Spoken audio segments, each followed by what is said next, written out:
For the anxious longing of the creation waits eagerly for the revealing of the sons of God. For the creation was subjected to futility, not willingly, but because of him who subjected it, in hope that the creation itself also will be set free from its slavery to corruption into the freedom of the glory of the children of God.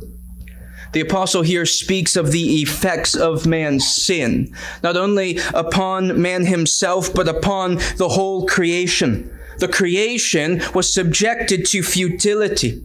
When man sinned, the earth was cursed along with him who now existed under sin's dominion.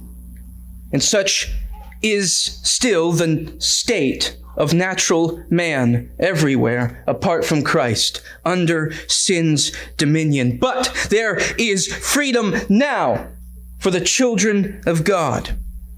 Children of God enjoy freedom now from sin's dominion. Jesus has become a curse for us and has made us a new creation. We no longer walk as the Gentiles do in the futility of their minds. No, our minds are being renewed.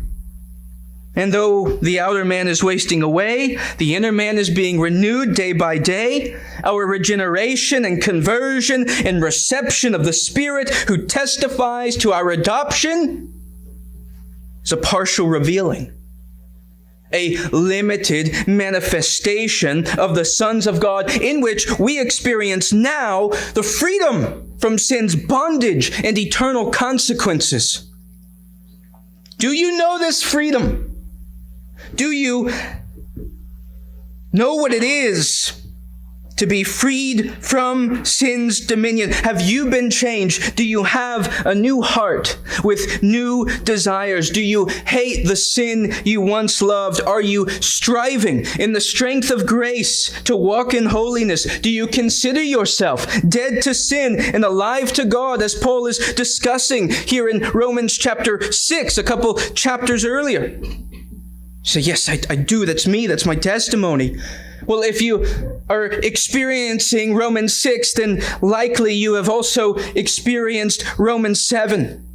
And you are aware of the principle of indwelling sin. And you find that evil, though you are delivered from sin's bondage, evil is present with you.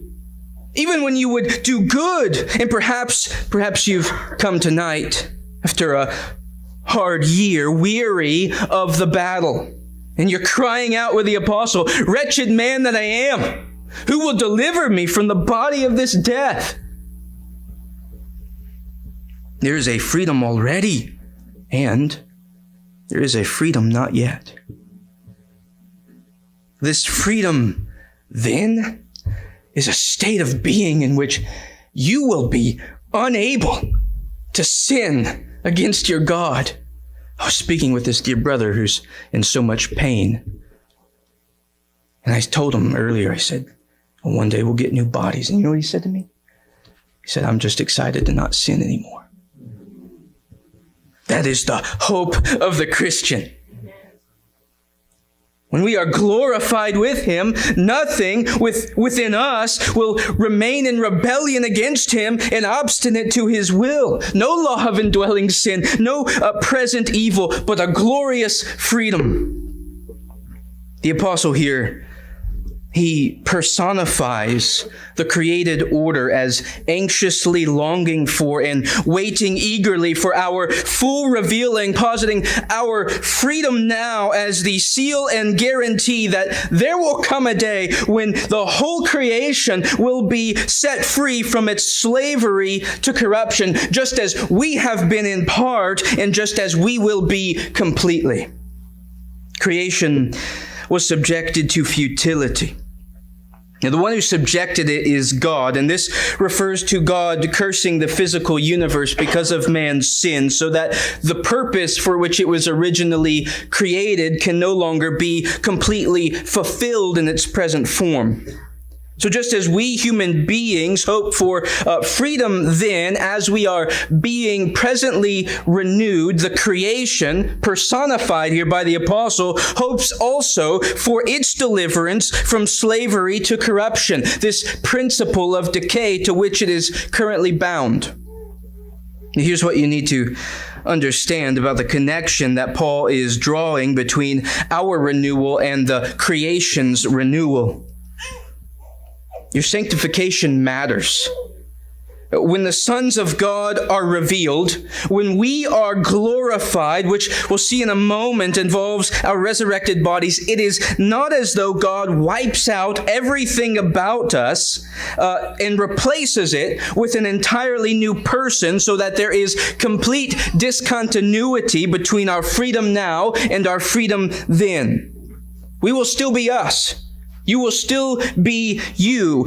Our bodies will still be our bodies. In the same way, the earth is not going to be wiped away and annihilated to make room for a completely new cosmos that never before existed. In Revelation 21, verse 1, where it speaks of a new heaven and a new earth, the word used there is not neos, meaning new in origin, but it is the word kainos, which means new in nature or quality. And when Paul speaks here in verse 21 of Romans chapter 8 of the creation being set free from its slavery to corruption, he is not talking about a totally different creation. It's this creation that is groaning and longing for renewal from its release from bondage. It is this creation he's talking about, gloriously renewed, recreated. So, weary Christian, fear not and fight on, because our Lord is making all things new. That's what he says in Revelation 21, verse 5. I am making all things new. And that word he uses there again is kainos. He is not making you something else. He is making you new.